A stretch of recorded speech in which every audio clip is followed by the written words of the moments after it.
আসসালামু আলাইকুম ভিউয়ার্স, আজকে আম্মু রান্না করবে কাটা মাছ। তো কাটা মাছ রান্না করার জন্য একটি ফ্রাই প্যানে তেল নিয়ে নিব। তেল গরম হয়ে গেলে সেখানে দিয়ে দিব 1 কোয়া রসুন। রসুনটাকে সামান্য থেতো করে দিব। রসুনটার এক সাইড ভালো করে ভাজা ভাজা হয়ে আসলে সেটাকে পাল্টে দিব। রসুনটাকে দুনো সাইড ভালো করে ভাজা ভাজা করে নিব, যাতে রসুনের ফ্লেভার তেলের মধ্যে চলে আসে আর সেটার একটা সুন্দর ঘ্রাণ আসবে, তাহলে বুঝতে পারবেন। তারপরে দিয়ে দিব বেশ কিছু পরিমাণ পেঁয়াজ কুচি দিয়ে ভালো করে নেড়ে চেড়ে নিব যতক্ষণ না পেঁয়াজের কাঁচা ভাবটা দূর হয়ে যায় ততক্ষণ। পেঁয়াজের কাঁচা ভাবটা দূর হয়ে গেলে সেখানে দিয়ে দিব মরিচ বাটা, সামান্য পরিমাণ হলুদ গুঁড়ি আর সামান্য পরিমাণ মাছের মশলা। আম্মু রেডিমেড মাছের মশলা ইউজ করেছে।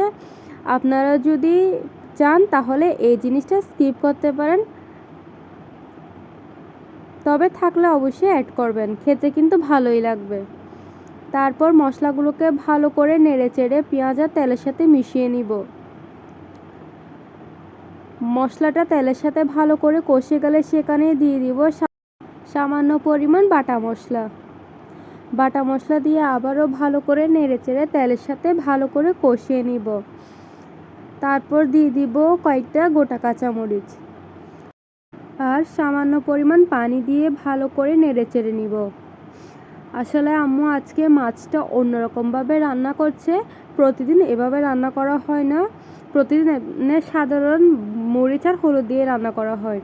আজকে আম্মু একটু ইউনিকভাবে ট্রাই করছে মাছটা রান্না করার। তারপর মাছের মধ্যে ঢাকনা দিয়ে দিব যাতে মশলাগুলো ভালো করে কষে যায়। কিছুক্ষণ পর চেক করে নিব, মশলাগুলো ভালো করে কষে গেলে সেখানে দিয়ে দিব আগে থেকে নুন আর সামান্য পরিমাণ মাছের মশলা দিয়ে ম্যারিনেট করা মাছগুলো দিয়ে ভালো করে নেড়ে চেড়ে সেখানে দিয়ে দিব ঝোলের জন্য বেশ কিছু পরিমাণ পানি। আম্মু মাছ মাংস যেটাই রান্না করুক না কেন, রান্না করার আগে কিন্তু ওগুলো লবণ দিয়ে ম্যারিনেট করে রাখে।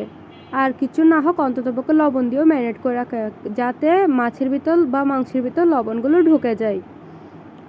এবার দিয়ে দিব বেশ কিছু পরিমাণ টমেটো।